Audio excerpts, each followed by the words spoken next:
Earlier this week, US President Donald Trump and Prime Minister Modi announced the signing of the much-awaited Indo-US trade deal. While the government has laid out the broad contours in Parliament, the specifics are still missing. Commerce Minister reiterating the government's assurance that farmers' interests would be safeguarded, stressing that agriculture and dairy sectors will be protected. But what does the trade deal really mean? Is it really a game changer? Over the next few days, we'll be speaking to several leading voices on this. I'm joined today by a very special guest from the United States. Dr. Arvind Panagariya has been Chairman, 16 Finance Commission, former Vice-Chairman, NITI Aayog, and he is, of course, one of the world's leading experts, a professor at Columbia University when it comes to trade policy. Appreciate your joining us, Dr. Panagariya.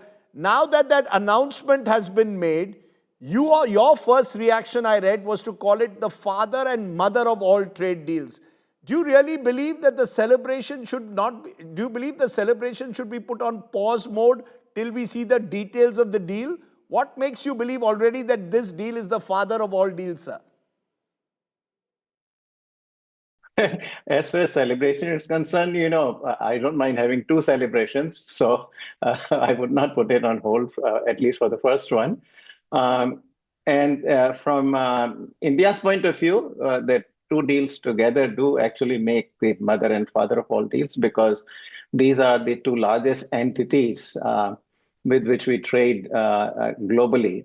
You got Europe, and that agreement gives India tariff-free access to the European market.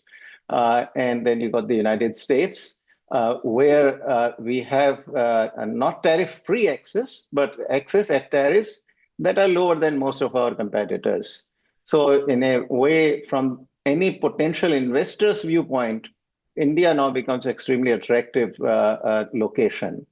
Both because of these two deals, the market now enlarges considerably, not to mention India's own substantial market.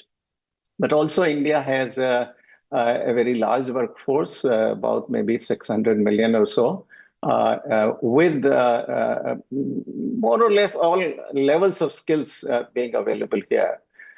So I think if we also do a few more things internally to make the business environment yet more friendly for the businesses, I think we are well within reach for the 2047 Vixit Bharat ambition to be realized. But Dr. Panagariya, the US, many of its officials, the US president have claimed that India will reduce tariffs and non-tariff barriers against certain US products to zero. They've not given the product list, timelines, or legal tests, but this has led to concerns that while this will be a win for America and its economy, we are still not sure what zero tariffs impact it will have on India. Will it lead to America flooding Indian markets with its products, and we may not necessarily get similar benefits of Indian products going to America, where there is still an 18% tariff and we are not as competitive? So let me first address your first question. There are two questions you have asked. On America flooding the market, as a trade economist, I totally see it the opposite way, that there is a tendency, a very strong one actually, to neglect and completely ignore actually the benefits that accrue to consumers when you liberalize trade. Unfortunately, trade economists, in fact, always emphasize the benefits to the consumers, whereas in the policy space, consumer interests are completely neglected. And I sort of really greatly appreciate it personally, because I went to the United States in the mid-1970s, when we in India used to be practically an autarkic trade regime, meaning we hardly traded. And the kinds of goods that I saw in the United States, I'd never seen actually in India. Now things have changed. We are open economy, so therefore we do see goods coming in and all. But I cannot neglect the benefits to the consumer. So there are some sensitivities. I understand we can come talk about that in agriculture, etc. But overall, I see our own liberalization as a positive for consumer benefits reason, but also because it makes our industry more competitive. You have to compete against the best in the world, and that is what brings out the best out of you. I, I mean, it is not a coincidence that a lot of the scholars who operate in the global marketplace generally do better. I, if I may stop you, if you're saying that American goods coming into India at zero tariffs, are you saying that Indian companies will be able to compete with the Americans on a level playing field? Are we really in a position, sir, to compete fully with America when it comes to their products?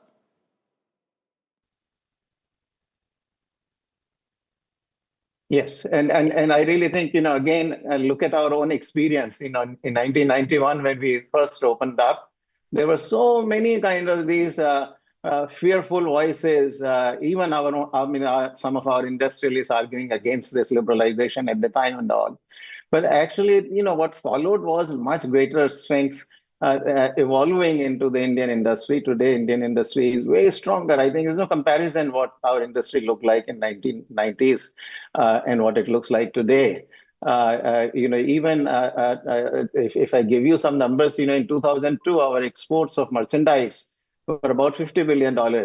By 2011, less than a decade later, they were 300 billion. There's a six-fold increase within a decade.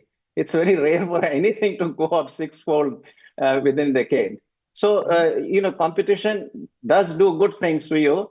No doubt, those who cannot compete and are incredibly inefficient, then they are using resources inefficiently for the country as a whole, and they ought to go elsewhere. So some adjustment would be required, but we have got to allow that competition to happen. So net, Dr. Panagariya, you're telling me you believe this trade deal, we are moving in the right direction after years of protectionism.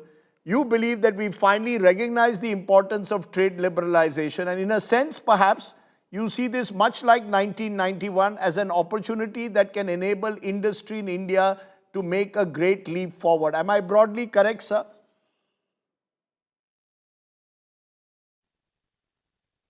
I fully agree with your summary, Rajdeep, and I would say that what we have done now with the two deals actually amounts to something bigger than 1991.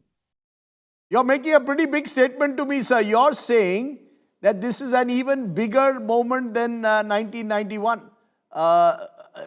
Having studied both 1991 and today? Well, that's something we can debate someday. Having studied both 91 and what is happening currently, I feel pretty confident of what I'm saying. I'm including also some of the big reforms we have done in 2025, the labor law reform in particular and all. So if I put that 25 reforms and these two deals together, that certainly is a lot bigger than 1991. Interesting. Dr. Arvind Panagariya claiming that if we get our trade policy right, you believe this can be a bigger moment than 1991. As I said, we'll get a variety of voices, sir, but I appreciate you joining us over the next few days. We will look for voices who can tell us what really this deal could mean for the Indian economy, both the positives and indeed the questions.